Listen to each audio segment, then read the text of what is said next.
The room was alive with whispers and murmurs as representatives from across the galaxy filled the grand chamber on Zentrix Prime.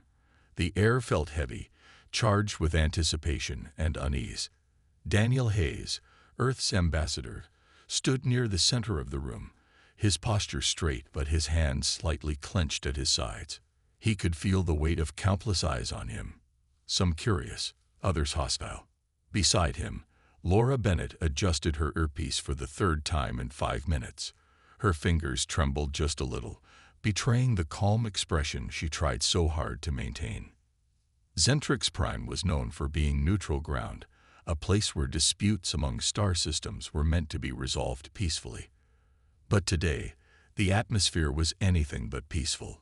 Delegates from dozens of civilizations had gathered, their colorful robes and intricate uniforms creating a sea of diversity. Some looked human-like, while others were strange and alien, their forms defying logic. Despite their differences, one thing united them all. They were here to hear what Earth had to say. For years, Earth had been a minor player in the Galactic Council, often overlooked or dismissed. But that was about to change. Today, Earth wasn't asking for permission or begging for scraps. It was making demands, and those demands came with consequences. Daniel took a deep breath, glancing briefly at Laura before stepping forward. His voice cut through the noise like a sharp blade, silencing the room instantly. "Esteemed members of the Galactic Council," he began, his tone firm but measured. "We stand before you not as beggars or supplicants, but as equals. For too long, our planet has endured exploitation and neglect. For too long, we have been treated as inferior. That ends now." A ripple of surprise moved through the crowd. Some delegates exchanged skeptical looks, while others leaned forward, intrigued. Cal Vorn, an ambassador from the Styron Collective, raised an eyebrow. He had always considered Earth weak and unworthy of attention, but there was something different about Daniel today. Something unyielding. Daniel continued, his words echoing off the high ceilings of the chamber. "Recent events have forced us to confront harsh truths. An attack on our Martian colonies has cost us thousands of lives. Evidence points to collusion within this very council. We demand answers and justice." At this, the room erupted into chaos.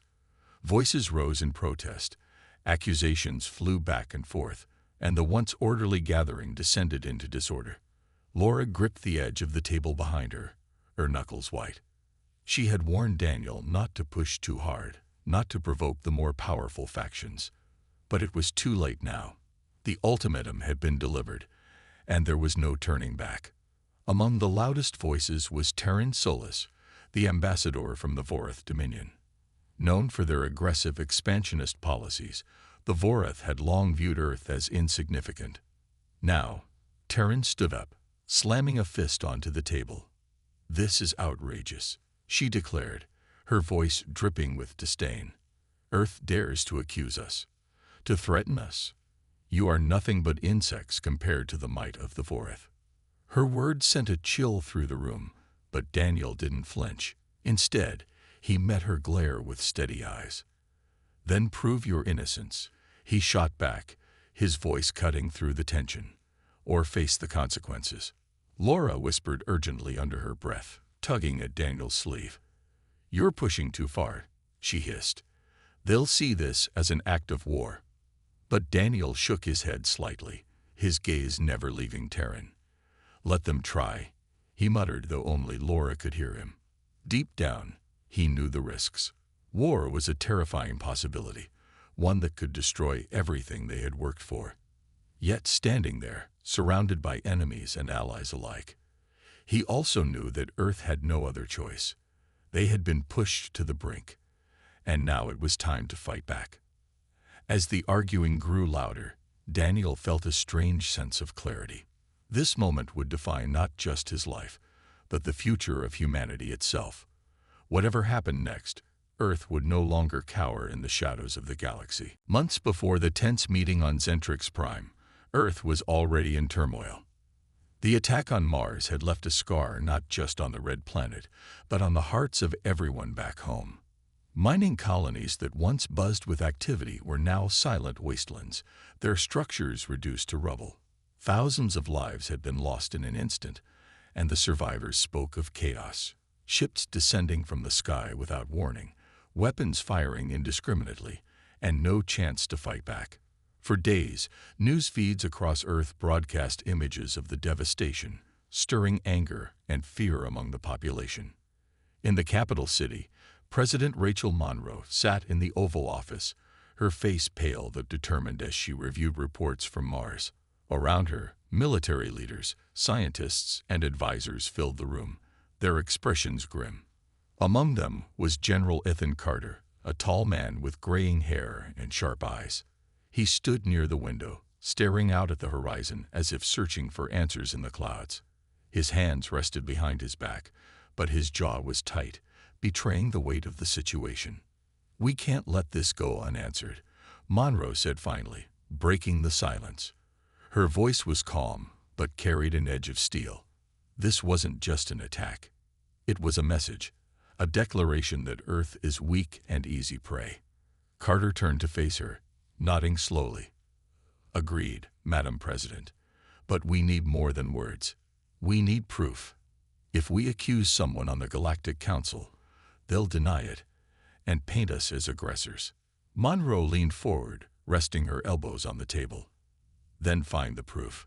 Use every resource we have. I want names, motives, and evidence that ties this attack directly to whoever orchestrated it." The challenge fell to Laura Bennett, who had been quietly taking notes in the corner. Though young, Laura was known for her sharp mind and relentless determination. She had spent years working behind the scenes, analyzing data and uncovering secrets that others missed. Now she found herself thrust into the spotlight, tasked with unraveling one of the most complex mysteries Earth had ever faced. Laura began by diving into the wreckage of the Martian colonies. Engineers and recovery teams sent back fragments of destroyed ships, damaged weapons, and even pieces of communication equipment. Late nights became the norm as she pored over files and ran simulations, searching for any clue that could point to the attackers. Her breakthrough came when she discovered encrypted messages hidden within the debris. At first, they seemed like random strings of code, but after days of work, she cracked them open. What she found shocked her. The messages revealed covert communications between high-ranking members of the Galactic Council and a group of mercenaries known for their ruthlessness. These mercenaries had been hired to strike at Mars, destabilizing Earth's economy and asserting dominance over humanity. The trail led straight to the Vorath Dominion, one of the most powerful factions in the galaxy. Laura shared her findings with Daniel Hayes, who immediately understood the gravity of the situation. "This is bigger than Mars," Daniel said, pacing back and forth in his office. "It's about decades of exploitation. They've been using us, taking our resources, and leaving us defenseless. This attack was meant to remind us of our place." Laura nodded, though worry lingered in her eyes. "If we bring this to the Council, it'll be explosive. They won't take it lying down." Daniel stopped pacing and looked at her. "That's exactly why we have to do it. Earth has spent too long bowing to their demands. It's time we showed them we're not afraid anymore." With the evidence in hand, plans were set into motion. President Monroe called for emergency sessions with her cabinet, drafting strategies for both diplomacy and war. General Carter prepared Earth's military, knowing full well that accusations alone might not be enough to deter the Vorath. Factories worked overtime to produce weapons and repair old ships, while recruitment drives brought in fresh soldiers eager to defend their planet. Back in the shadows, Laura couldn't shake the feeling that they were walking a dangerous line. The Vorath were not known for forgiveness, and exposing their crimes would surely provoke retaliation. Yet, as she watched people across Earth rally together, united by a shared sense of purpose, she felt a spark of hope. Maybe, just maybe, humanity was ready to stand up and fight for its future. The Galactic Council chamber was silent as Daniel Hayes stepped up to the podium, his face calm but his eyes blazing with determination. Every delegate in the room leaned forward, their attention fixed on him. Laura stood a few steps behind, clutching a data tablet tightly in her hands. She had spent countless nights preparing this moment, and now it was here. The air felt heavy, like a storm about to break. Esteemed members of the council, Daniel began, his voice steady and clear. Today, I present evidence that will expose the truth behind the attack on our Martian colonies. This is not just an issue for Earth, it is a matter of justice for all civilizations. He paused, letting his words sink in before continuing. We have uncovered proof of collusion between certain factions within this council and rogue mercenaries responsible for the destruction on Mars. These mercenaries were hired to weaken Earth, to send a message that we are powerless. But we are not powerless. With a nod to Laura, she activated the holographic display.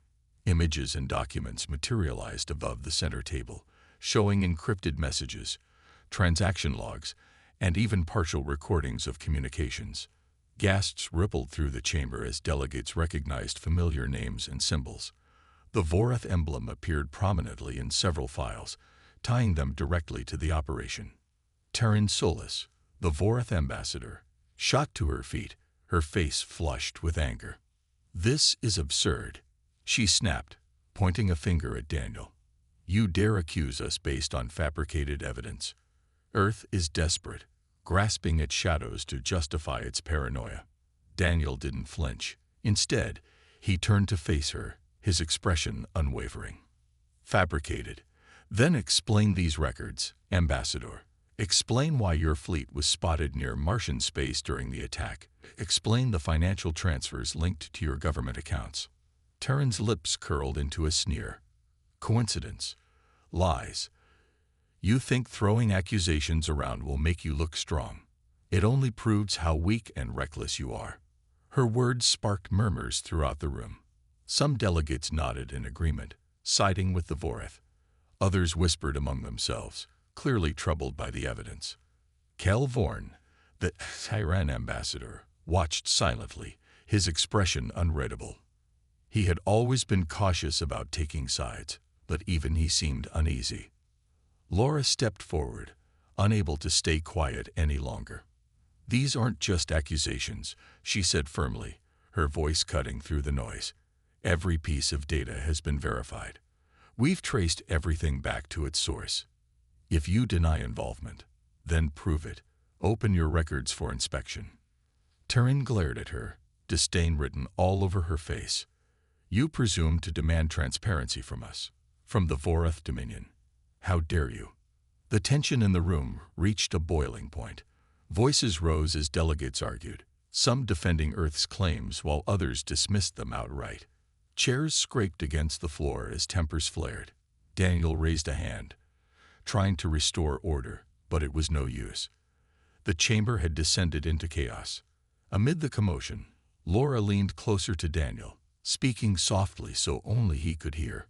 "We're losing control. They're turning this into a circus." Daniel nodded grimly. "I know, but we've planted the seed. Now we wait and see who stands with us, and who doesn't." As the debate raged on, one thing became clear. Earth's ultimatum had struck a nerve. Whether it would lead to unity or division remained uncertain, but there was no going back now. For better or worse, humanity had thrown down the gauntlet, challenging the galaxy's most powerful players, and everyone knew that such bold moves rarely ended without consequences. As the chaos in the council chamber began to settle, Daniel Hayes seized the moment. He raised his voice above the lingering murmurs, commanding attention once again.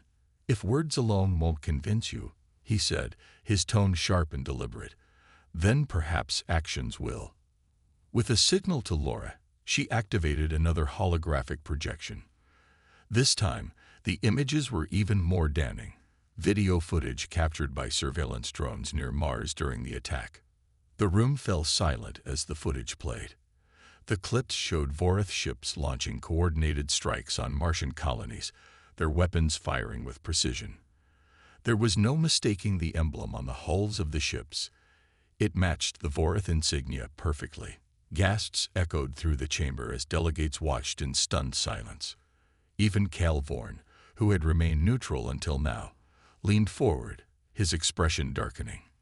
"This is impossible," Terran Solis shouted, her composure cracking for the first time. She turned to the other delegates, her hands gesturing wildly. "These recordings are fake.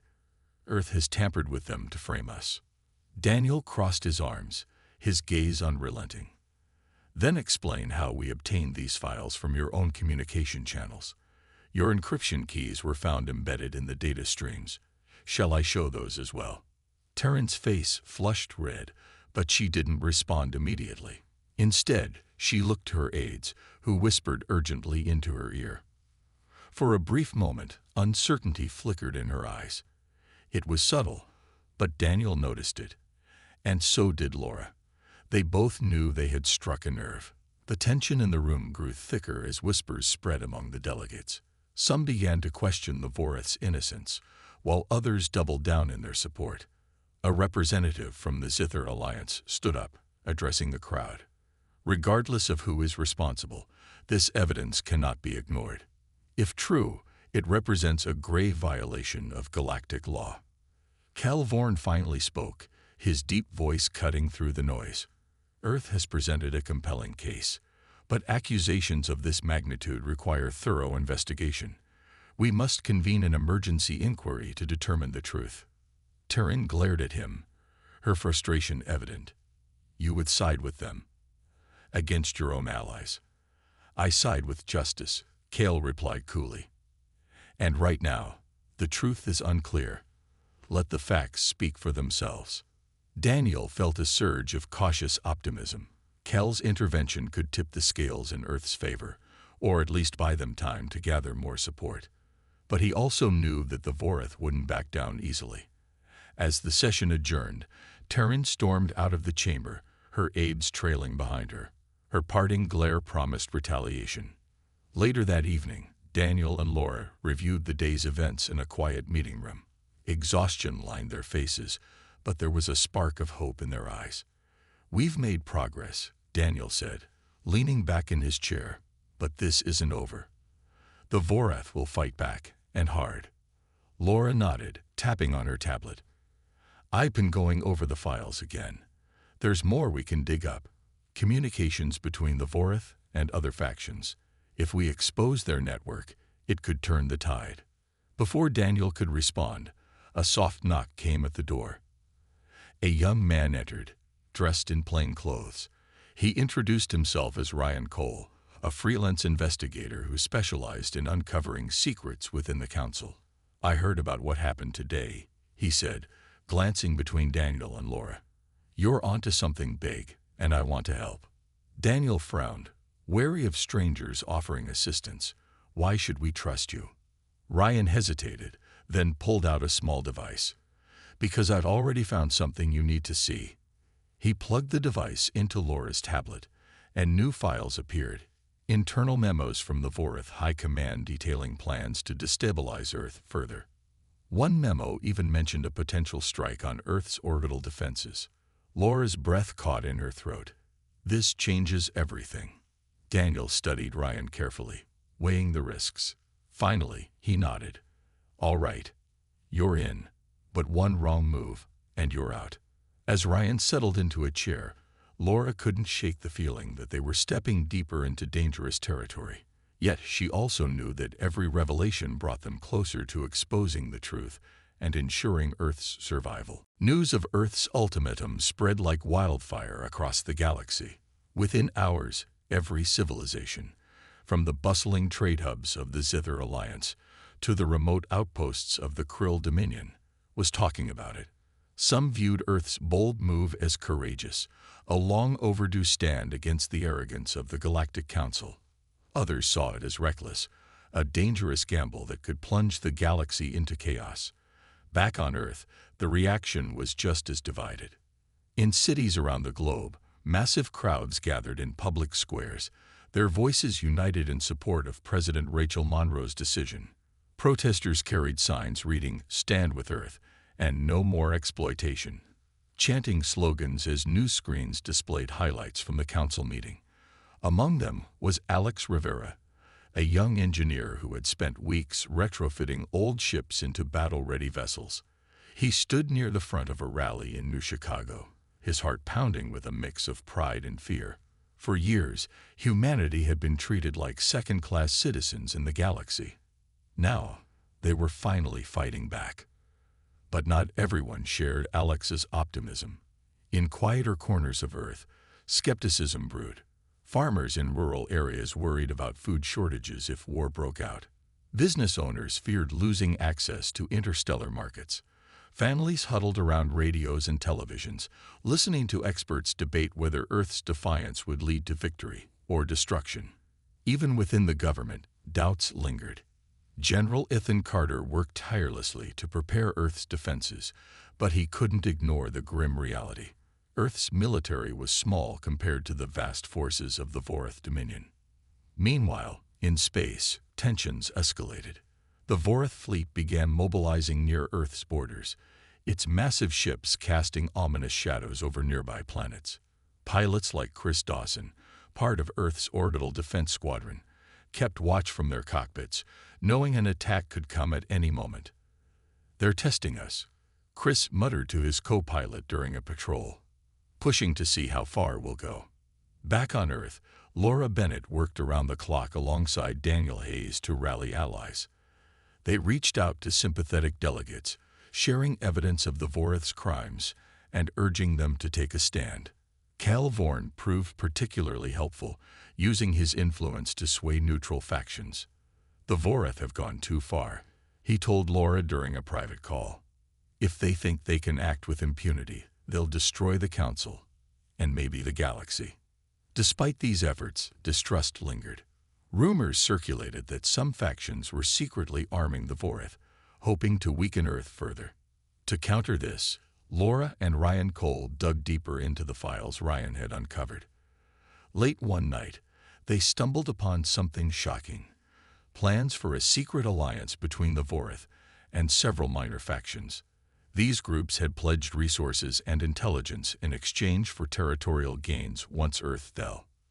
"This is bad," Laura whispered, her hands trembling as she scrolled through the documents. "If the Vorath has backup, we're in serious trouble." Daniel entered the room just as she spoke, his face drawn with exhaustion. "What is it?" he asked, sensing the urgency in her voice. Laura handed him the tablet, explaining what they had found. Daniel's jaw tightened as he read through the details. "We need to act fast," he said finally. "If we expose this before they can mobilize, we might still have a chance." The next morning, Earth launched a new wave of diplomatic appeals, releasing the newly discovered information to the public. It sparked outrage across the galaxy, with many civilizations condemning the Vorath's actions. Protests erupted outside Vorath embassies, and even some of their former allies began to distance themselves. For the first time, Earth wasn't alone. It had supporters willing to fight for justice. Yet, despite these victories, the threat of war loomed larger than ever. The Vorath showed no signs of backing down, and their fleet continued to grow. As Alex worked on upgrades to the Odyssey, Earth's flagship, he couldn't shake the feeling that the coming battle would decide not just Earth's fate, but the future of the entire galaxy. As Earth braced for the worst, a new player entered the game. Late one evening, Daniel Hayes received an encrypted message from an unknown source. The note was brief but intriguing. "If you want to survive, meet me at Docking Bay 12 in 3 hours. Come alone." Laura urged him to ignore it, warning that it could be a trap. But Daniel's instincts told him otherwise. He decided to go, knowing that taking risks was part of their fight. At the designated time, Daniel arrived at the dimly lit docking bay. A hooded figure waited near a small shuttle, their face hidden in shadow. As Daniel approached, the figure lowered their hood, revealing Mia Collins, a former council operative. Her sharp features and tired eyes hinted at years of secrets and betrayals. "You're lucky I'm here," she said bluntly. "The Vorath are planning something big, and if you don't act fast, Earth won't stand a chance." Daniel studied her carefully, searching for any sign of deception. "Why should I trust you?" he asked, his voice cautious but firm. Mia crossed her arms, unbothered by his suspicion, because I've seen what they're capable of, and I don't want to see them win. They've been using me, and others like me, for years to do their dirty work. I'm done being their pawn. She handed him a data chip, explaining that it contained critical information about the Voreth's next move. A preemptive strike on Earth's orbital defense grid. Without those defenses, Earth would be completely vulnerable to invasion. Daniel's stomach tightened as he realized the stakes. If Mia was telling the truth, they had little time to prepare. Back at headquarters, Laura analyzed the data while Ryan Cole cross-referenced it with their existing files. To their relief, the information checked out. The Voreth fleet was already en route, aiming to disable Earth's satellites and weapon platforms within days. "This is bad," Laura muttered, rubbing her temples. "If they take out our orbital defenses, we'll lose control of space. They'll have free rein to attack wherever they want." Daniel immediately alerted General Carter, who wasted no time mobilizing Earth's forces. Pilots scrambled to their ships, engineers worked overtime to reinforce shields, and ground troops prepared for potential invasions. Alex Rivera, still hard at work on the Odyssey *, pushed himself to the limit, installing experimental upgrades that could give Earth's flagship an edge in battle. But doubts lingered. Was Mia truly helping, or was she planting false information to lure Earth into making a costly mistake? Laura voiced her concerns during a late-night meeting. What if this is exactly what they want? What if Mia is feeding us lies to make us spread our forces too thin? Daniel leaned back in his chair, considering her words. "It's possible," he admitted. "But even if it's a trap, we can't ignore it. We have to assume the worst and prepare accordingly." As preparations continued, tensions reached a breaking point. Civilians across Earth watched the skies anxiously, knowing that war could erupt at any moment. Protesters outside Voreth embassies grew more aggressive, clashing with security forces. Meanwhile, Earth's allies began sending reinforcements, though not enough to match the Voreth's overwhelming numbers. On the eve of the expected attack, Daniel found himself staring out at the stars from a command center window.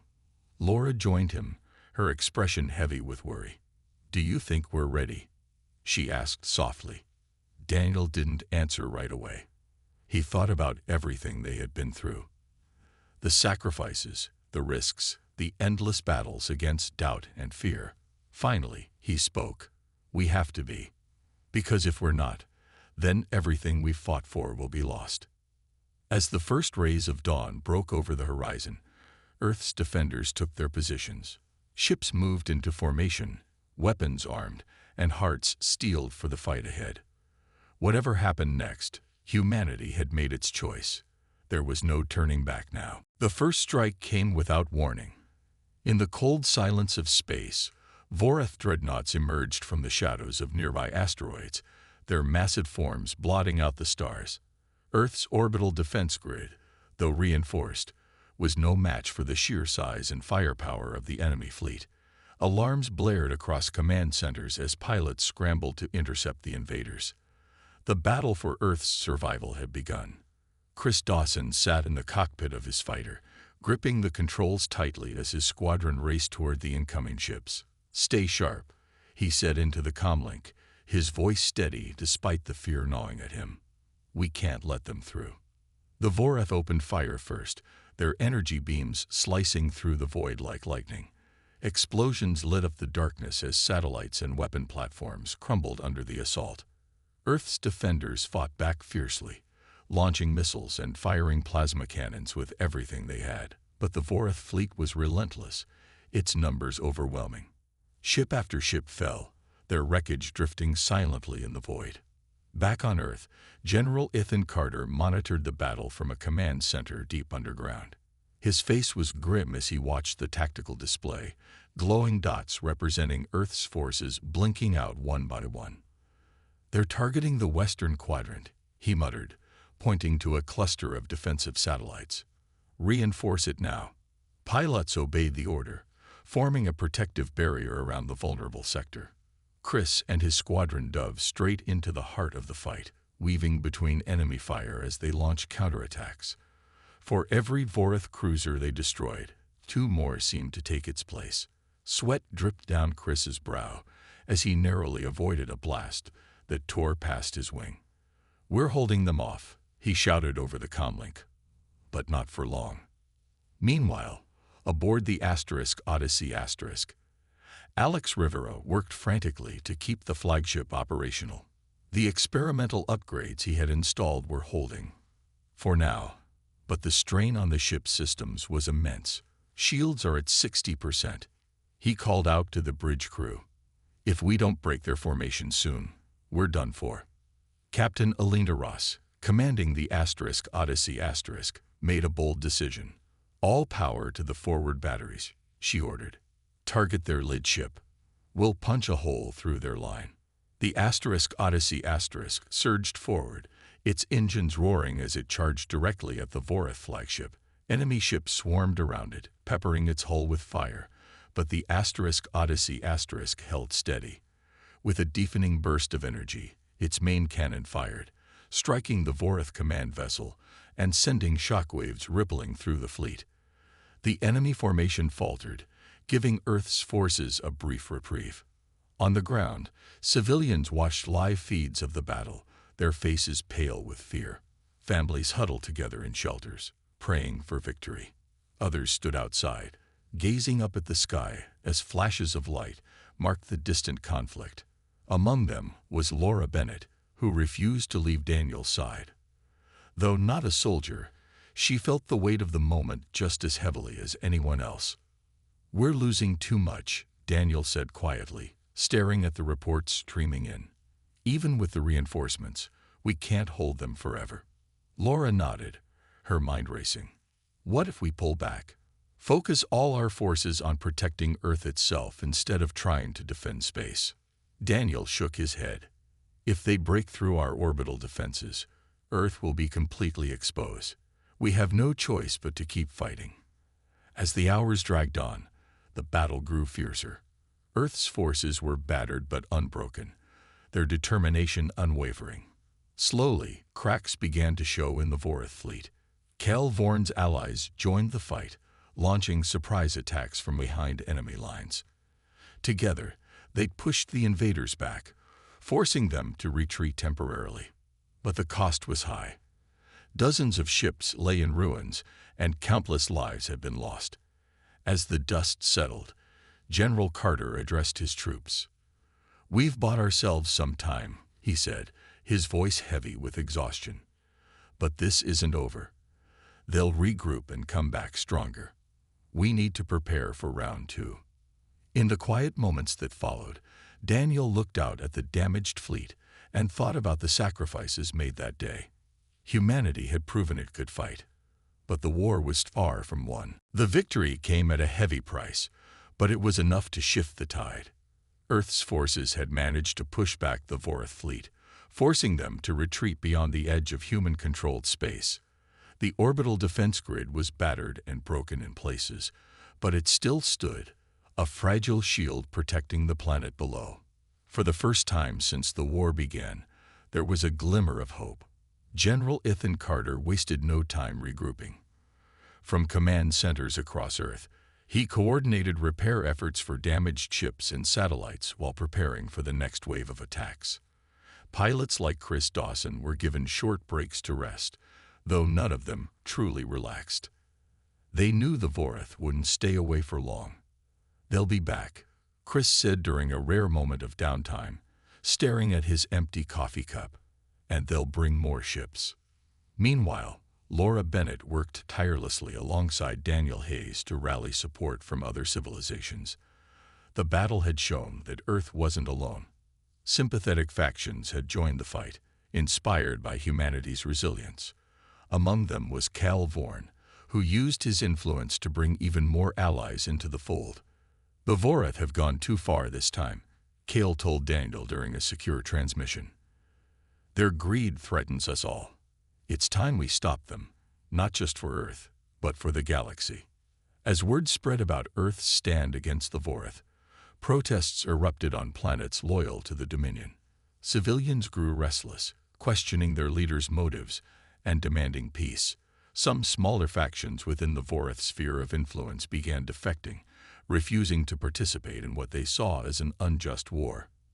These cracks in the Vorath's power base gave Earth a much-needed advantage. Alex Rivera spent every waking hour aboard the Odyssey ensuring the flagship remained battle-ready. His upgrades had proven invaluable during the last fight, but he knew they wouldn't hold up forever. "We need reinforcements," he told Captain Alina Ross as they reviewed damage reports. "If the Vorath come back with double the force, we won't survive another direct hit." Alina nodded grimly. "Then we make sure they don't get close enough to land one." While repairs continued, diplomatic efforts intensified. Laura reached out to neutral factions, sharing evidence of the Vorath's crimes and urging them to take a stand. One breakthrough came when the Zither Alliance agreed to send additional ships to bolster Earth's defenses. "It's not charity," their ambassador explained. "If the Vorath win, none of us will be safe." Back on Earth, President Rachel Monroe addressed the public, her voice firm but compassionate. "This is our moment to show the galaxy who we are," she said, standing before cameras in a packed auditorium. "We may be small compared to some, but we are strong. Together, we will protect our home and our future." Despite these victories, tensions remained high. Reports indicated that the Vorath were regrouping near the Outer Rim, amassing a fleet larger than anything seen before. Spies within their ranks suggested they planned to strike again within days. General Carter ordered Earth's forces to fortify key locations, knowing the next battle would decide everything. On the eve of the expected attack, Daniel found himself alone in a quiet corner of the command center. Laura joined him, carrying 2 cups of lukewarm coffee. "You should get some sleep," she said softly, handing him one of the cups. Daniel shook his head. "Not yet. There's too much to do." Laura sighed, sitting beside him. "We've done all we can. Now it's up to everyone else. The pilots, the soldiers, the engineers, even the civilians watching from Earth. We're not fighting alone anymore." Daniel looked at her, seeing the truth in her words. Humanity had rallied together in ways he never thought possible. Though fear lingered, so did determination. Whatever happened next, Earth would face it head-on. As dawn broke over the horizon, Earth's defenders took their positions once again. Ships moved into formation, weapons armed, and hearts steeled for the final showdown. The galaxy held its breath, waiting to see which side would emerge victorious.